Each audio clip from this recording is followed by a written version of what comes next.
Welcome to 727 of Salsido Paranormal.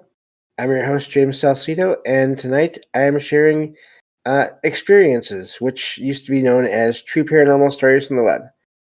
And I'll explain more of that after I do the introduction. As always, you can find all episodes of the show along with links to social media and other ways to contact me at the podcast page. And that is salsidoparanormal.podbean.com.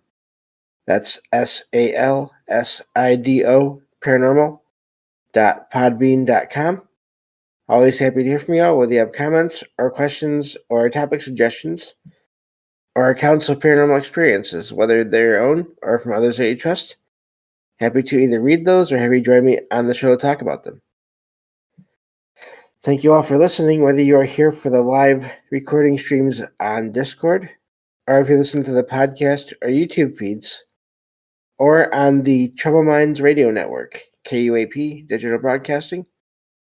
There you can hear replays of 2 episodes of my show every night at 6 p.m. Pacific, 9 p.m. Eastern, right before Michael Strange and Trouble Minds Radio comes on. And as always, I want to thank Michael Strange for having me on the network and putting my shows up there. If you'd like to support my show, you can share the show with others and rate and review it on your favorite podcast platforms. You can find books I've written over on Amazon, paranormal fiction and nonfiction. You can also sign up for the Patreon page and get all the previously released content there. Excuse me. As well as new content once a month. Or you can just make one-time donations through PayPal for just through PayPal, basically. I don't know what I said for after that, but anyway. Support is never expected, but always appreciated, as there are expenses in making these shows, from equipment to research materials to travel expenses in some cases. So yeah, just to make things easier to market and title and try to get out there to more people, I'm going to be renaming True Paranormal Stories from the Web. That's going to just be called Experiences from now on, so that I can include some keywords in the title of each episode, just to briefly explain what the episode will be about. At least a little bit of it. Not all the stories will be featured in the title, because make the title too long. But just a few keywords in the title or a phrase or whatever seems to fit, and just to try to help the show get out there to more people, hopefully. And so that's the plan from now on. I should probably go back and retitle a lot of the older shows, but that's a whole lot of work, so I don't think I'll be doing that. But so that's going to be the new title of these kinds of shows from now on, is Experiences. And so hopefully that works, and it's not too much of a change for anyone, but these things apparently are important, so trying to do what I can to put the show out there more to people. So I think that covers everything. It's good to be back here doing this. I missed the last couple of weeks on and off. But everything is getting better as far as my eyes and stuff. Is just found some medicine that works to keep things basically okay. And so looking forward to getting back to my usual Monday and Wednesday recordings starting this week. So let's get to the file here with all the true stories, and we'll go from there. Let's see. This one says, let's see. Okay. This story is true and not fabricated. It was a heavily rainy night at midnight, with rain so intense that anyone outside would be drenched instantly. Before going to sleep, I felt a sudden urge to look outside and noticed an old man with a beard standing still in the rain, staring forward. Concerned, I considered going outside to help, thinking the man might be in trouble, delirious, or lost. Before going down, I decided to take a picture of the man as a precaution in case authorities needed it later. The phone's camera app was working normally, showing the man in the frame. When I pressed the capture button, the old man turned into a blue ball of light. The light shot upward quickly, entered the third floor window, and disappeared into my phone camera. The photo did not save, as if the entity intentionally prevented prevented it. Excuse me. Wow. Let me see. I was not on drugs or experiencing hallucinations. The camera validated the reality of the encounter. I wish I had gone down to interact with them, as I have an interest in the paranormal. It was a cool experience that I don't think I will ever forget. That's where that one ends. And that one, to me, I mentioned it a little while back on another show. I think it might have been over on possibly on Trouble Minds. I can't remember. But this one is unique to me because not just because of the blue orb thing, but the fact that it seemed to enter the camera and stop it from taking a picture. That is really amazing. And it's not the first time, of course, I've shared accounts of people having devices sort of affected by unknown beings or forces or whatever.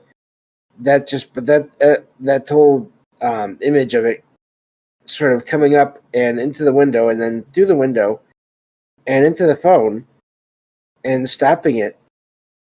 It's amazing to me that that it's possible for that level of manipulation to happen on a device like that. But I'm also glad that that's where it ended. It didn't seem to be an attack. It didn't seem to be anything negative. It was just someone or some being that did not want their picture taken, apparently. And yeah, I don't know about that one. That's just really wild. I've shared the accounts of people having taking pictures or trying to take pictures or videos and not working, but never one where they actually saw. I don't think I've ever shared one where someone saw an unknown energy or life form or whatever entity enter their device like that. I've had a couple where something came out of devices, but not so much to go in. And of course, the thing is, I'm guessing that if the phone worked fine after that, whoever or whatever it was must have left after that, didn't stay in the device. So then it must have left somehow without being seen, possibly within an instant, a second or two of sort of being in the device. I wonder how long it was in there, and I don't know. That's just an amazing one all the way around. So that's quite the way to start off one of these shows. Moving on to the next one here. Let's see here. Okay. I need to scroll down. Because this one is a little bit longer, which means it must be good, because I normally don't do a lot of... oh, never mind. It's... I scrolled down too far. Okay. Here we go. This one says, I have heard that ghosts are often associated with creating cold spots. But what about warm spots? I often find them in my home. They're not caused by natural sources like sunlight or vents. They appear in various places, including closets, hallways, bedrooms, and bathrooms. I always feel a sensation of warmth, both physically and emotionally. They fill me with a sense of love and safety. What is creating these warm spots? A loved one's presence? A guardian angel? Or is it just my imagination? And that's where that one ends.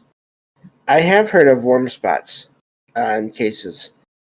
And I don't know that I've heard of them also sort of giving off positive feelings as well. I feel like I've just heard of the actual temperature being warmer in some places. But that's a neat one. I wonder if I could go back and actually talk to people that I've heard about or read about who had experiences with warm spots before, if they ever got those feelings from these warm spots, or if you had to sort of move directly into the warm spot to get those feelings. I don't know. But yeah, I've heard of warm spots, and I don't know what the difference is when it comes to how it affects or how another ghost or spirit or other entity is affecting the area. If there's a meaning behind the cold or the warm, or if they are more just side effects of whatever is going on. I have no idea, but I have heard of it, and especially in places where it's already a cold environment. I've heard of people that are in these kinds of places having experiences with warm spots. So I don't know, but that's a good question there from that post online that I found, and it sounds like they have experiences with it. So I don't know. That's a neat one. That's a neat idea. Moving on to the next one here. The one I almost skipped because I went too far there. Okay. This one says, this happened about 8 or 9 years ago, maybe longer. My grandmother's property is in a small seaside town in New Zealand. There were 3 parts to the property. The main house was where my grandmother lived. There was a former railway cottage, which was small and old. A third section was used for firewood storage and rubbish burn-offs. There was an old, weathered wooden shed on the corner of the property, but we children weren't allowed to go there as it was slowly falling apart. It was rectangular, roughly the length and width of 2 SUVs vehicles. It was run down, weathered boards, creaky, and locked with a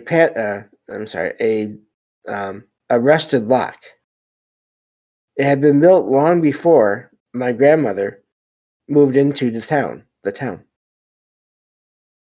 Anyway, this happened when I stayed alone with my grandmother, as my parents were elsewhere at the time. Out of curiosity, I opened the stiff, locked shed door. Inside, it was cold and dimly lit, with a dusty workbench. There was a strong sense of a presence in the shed. I then heard a garbled yet powerful voice a male voice, saying either get out or get help. The voice resembled an old man's, rough and authoritative. No one else was in or around the shed. I panicked, fled the shed, and shut the door. A couple of years later, my grandmother sold that part of the property, and the shed was demolished. A house was built in its place. I am still skeptical. Let me try that again. I am still skeptical of ghost stories, but I have a hard time rationalizing that experience. Was it a hallucination? Was I seeing and hearing what my brain thought I should? Despite my skepticism, this is the closest I have come to believing in ghosts. And that's where that one ends. Makes me wonder, of course, more about the history of that area, what that shed was used for. Sounds like if there was a workbench there, then it must have belonged to somebody that worked in there and maybe thought it was still theirs.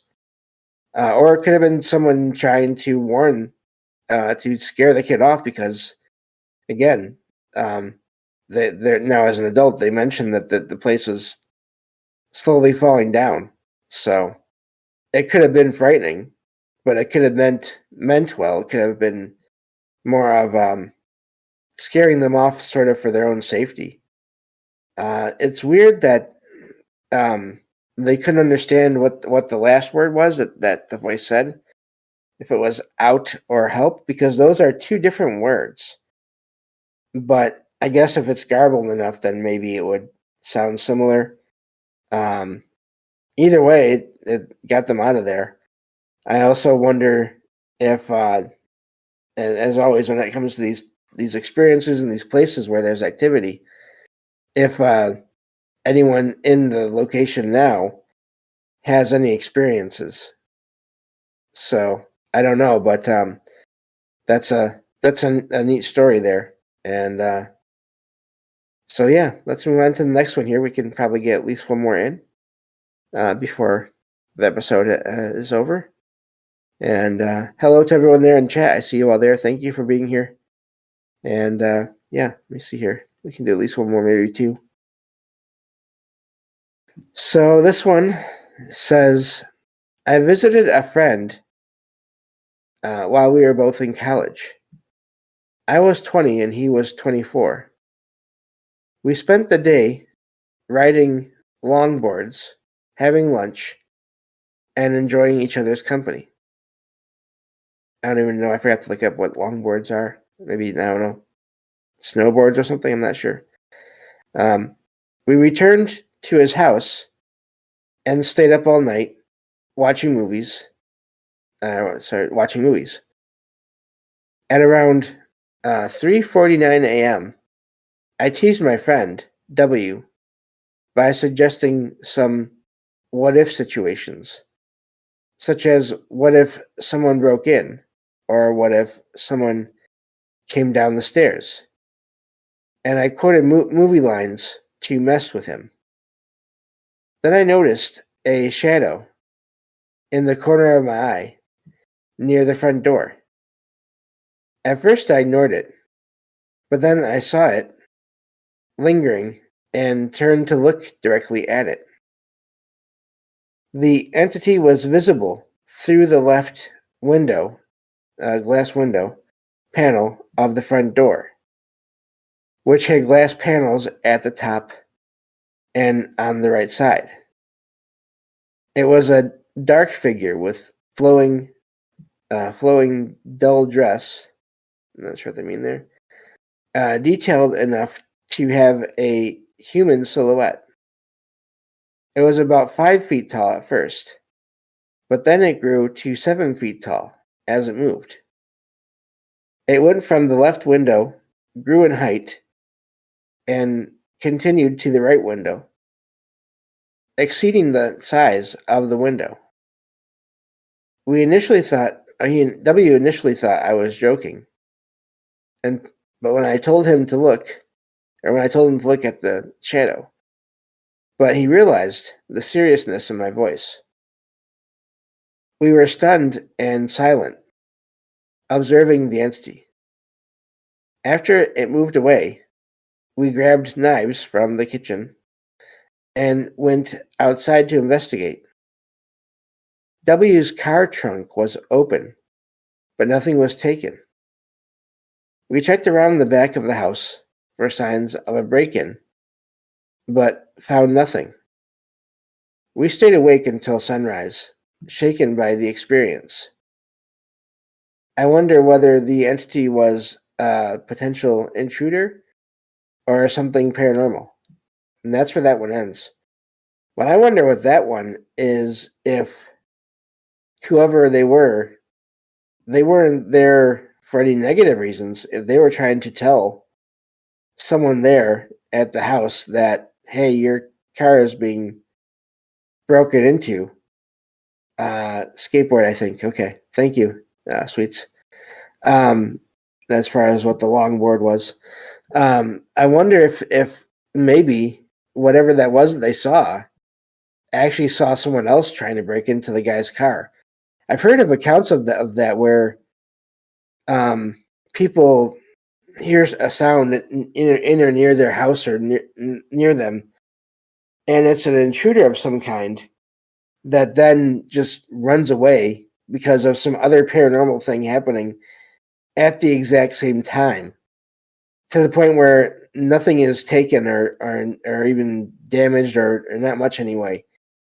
And it's sort of whoever is there is scaring off someone who is trying to break in or steal things or whatever. I've heard of accounts of that before. So I wonder if that was it. Or if it was, I mean, it's impossible to know. If whatever they saw did open the trunk of W, as the I referred to him in the account there. If it did open the trunk of that car, these accounts are so hard to know what's going on for sure because they just saw a shadow. I wonder if there was a figure casting that shadow outside, or if it was literally just a shadow. And again, it's impossible to know because that's all they saw.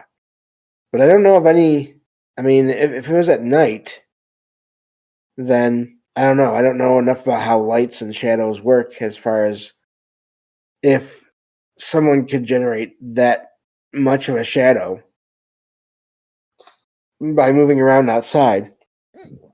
Excuse me, I guess it would depend on the arrangement of all the lights and everything outside. But yeah, there's a couple of ways I can imagine that situation happening. Either it was some being that was trying to look into the house for whatever reason, or it was some being that was there to look into the trunk of the car for whatever reason, or it was there and it was scaring off someone that had opened the trunk of the car and was more of sort of a protecting the homeowner's property there for whatever reason. Those all seem like possibilities. And so, yeah, I don't know, but that's a neat one there. And of course, we are just about out of time here. But thank you all for being here and listening in. And that'll do it for this episode. Thank you all again. And I will talk to you all next time on Salsido Paranormal. Take care.